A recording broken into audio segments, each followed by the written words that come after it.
Hello everyone, and as always, welcome back to my channel. Or if it's your first time, welcome to my channel. My name is Marlene and I talk about eating disorder recovery and everything related to healing the relationship with your own body, with food, and with movement. And it is time for another Q&A. You guys asked me so many questions here on YouTube, on Instagram, on TikTok, via email, and some of my clients also sometimes ask questions in the sessions that I think can be very relevant for everyone. So let's start right into the Q&A. And question number one that I'm getting asked a lot: what can I do when the panic completely overwhelms me, when like gaining weight, eating more, having a changing body gets so overwhelming and feels so impossible? Of course, as always, unfortunately, there is no number one single answer because it depends very much on the person, where they are at, what their coping mechanisms are, what the coping skills are, but there's definitely some things that can help. The first thing that I always remind my clients of is you are trying to come out of an eating disorder that in many cases took over, at least some time, and for many people, a lot of time in their life. So for like many, many years, you focused your brain and you're kind of trained your brain to focus on bodily changes, on a number, on, like certain things that have to do with the eating disorder and that the eating disorder uses to measure self-worth. So it only makes sense that thinking about changing that thinking about gaining weight, or that also going through weight changes can be extremely triggering and hard to enter and feels impossible because your brain learned for such a long time that it is the worst thing in the world. And so, unfortunately, that feeling that you're experiencing is part of it for many people.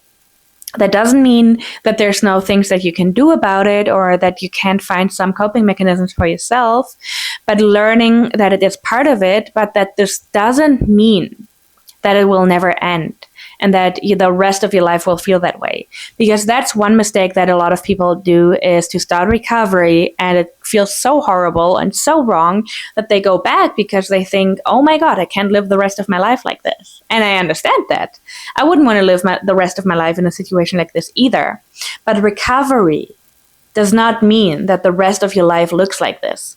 It means that's a period of time in which you learn to see yourself with different eyes. You learn to not use behaviors anymore. You learn to rewire. You learn so many things about yourself.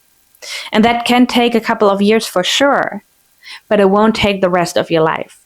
Another thing, and I know that for some people it's super helpful, and for some people it's rather annoying, I'm still going to share it, is radical acceptance. I talked about that concept before. It's a psychological concept, and radical acceptance can be super, super helpful because it doesn't mean that you have to accept everything in your life and you're not allowed to have any feelings about it, but it does mean that you accept not only the parts that have to be done and that you don't have control over. And of course, the eating disorder is going to tell you, oh, you have control over it. You don't have to gain weight. But if recovering and healing the relationship with food means that your body changes and you want recovery, then it is something out of your control. Because if everything that you need to do in order to, again, heal the relationship leads to bodily changes, it is what you have to do. And this doesn't mean to just completely ignore the fact, but it means rather to accept that this needs to be done, but to also accept the emotions that come up. We often learn that we have to do something against our emotions, especially the quote-unquote negative ones, when sometimes accepting that it feels that way right now, even if it feels unbearable, can be really powerful. I'm accepting that this is the stage I'm in right now.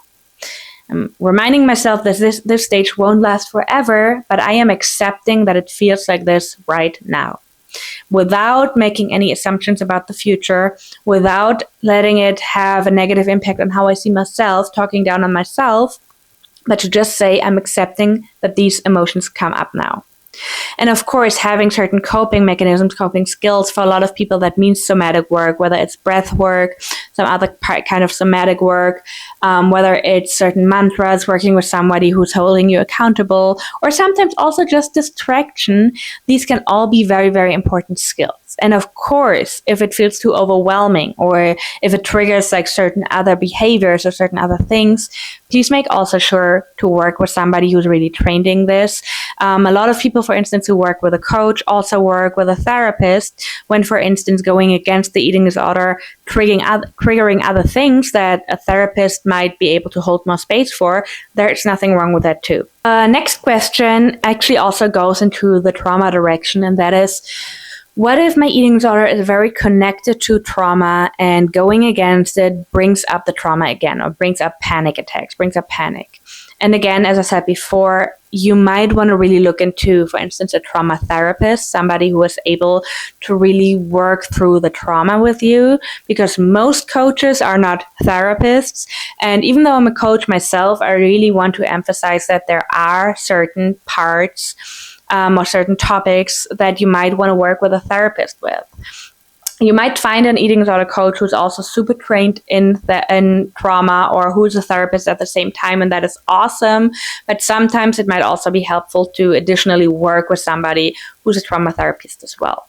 And in some cases, you might want to work on one thing or the other first, and that is also okay. I know that we always have this dream scenario in our heads where we start, working on the eating disorder, and then we just start working on everything else that's coming up. But for some people, that might not be realistic, and that's okay, because we're talking about very, very sensitive topics here. And so it's really important to find your pace and to see what works for you. When it comes to trauma, it oftentimes is very much attached to the eating disorder. On the one hand, because our body is keeping the score.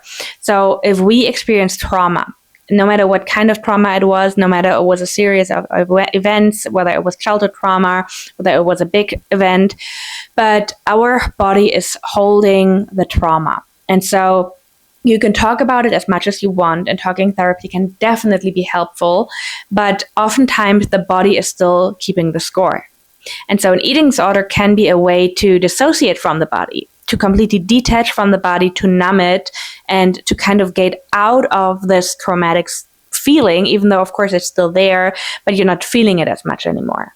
So once we start to make changes and to work against the eating disorder, this can be very triggering, and it can bring a lot of conflict up, because when you did this to detach from your body, and then you still feel detached from your body, but you're making those changes, and all of a sudden it's not as numb anymore, again, can bring a lot of stuff up.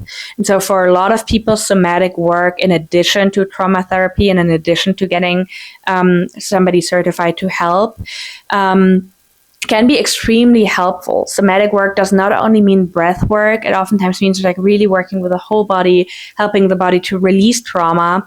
I've definitely done quite a few trauma courses in my life, and I'm happy to share more with you guys if that's something that you're interested in.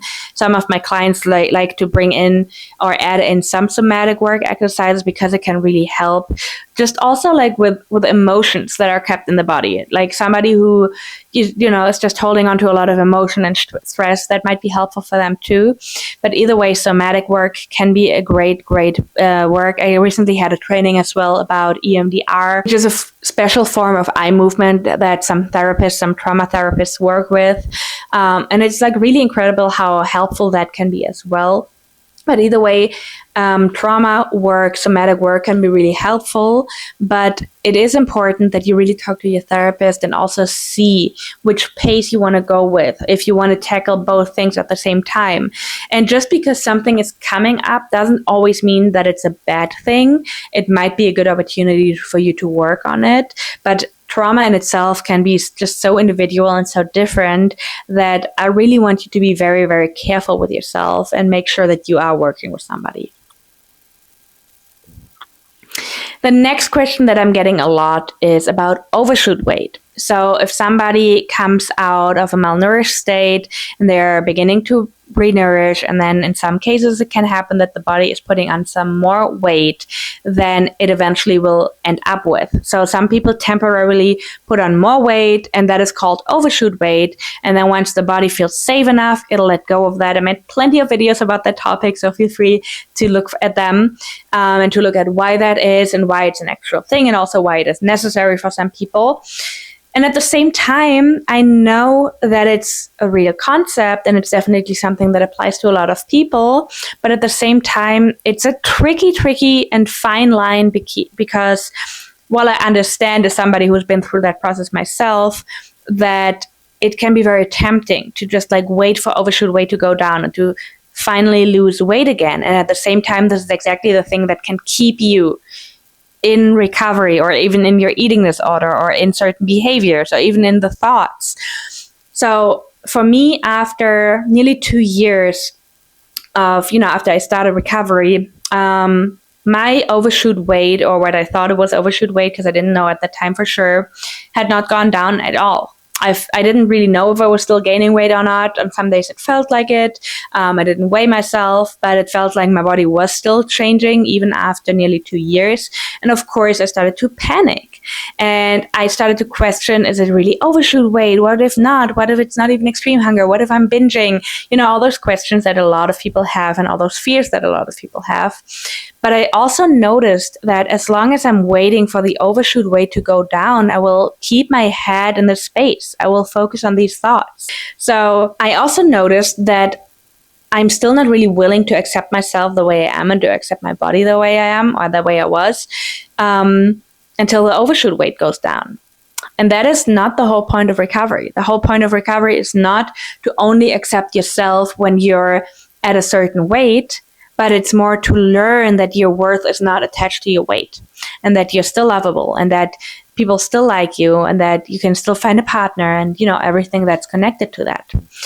And I'm not saying that it's easy or that it was easy or that it happened overnight. It was definitely like a whole new process that I started because I hadn't really worked on that so much because I had waited the whole time for my overshoot weight to go down.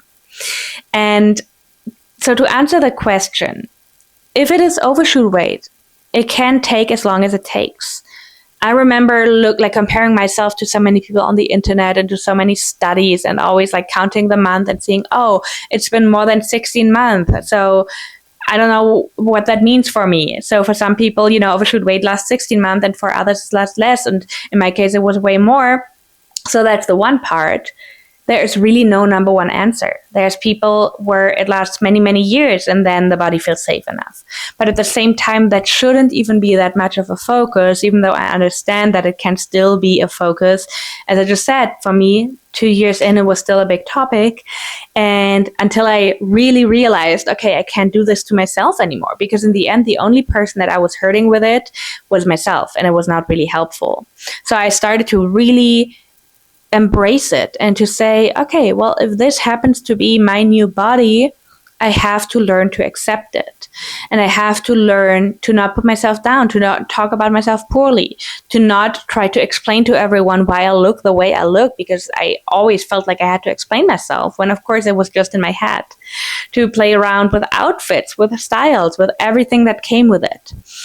And again, I know that it's not easy. I know that it's certainly a question that can come up for a lot of people, and it makes a lot of sense to me. And at the same time, it shouldn't be the main focus, even though, of course, it can be very hard to not have it be the main focus. I really hope this video helped you guys. If you have more questions for another Q&A, let me know in the comments, or if you have another topic that you would want me to make a video about, and I will see you in the next one.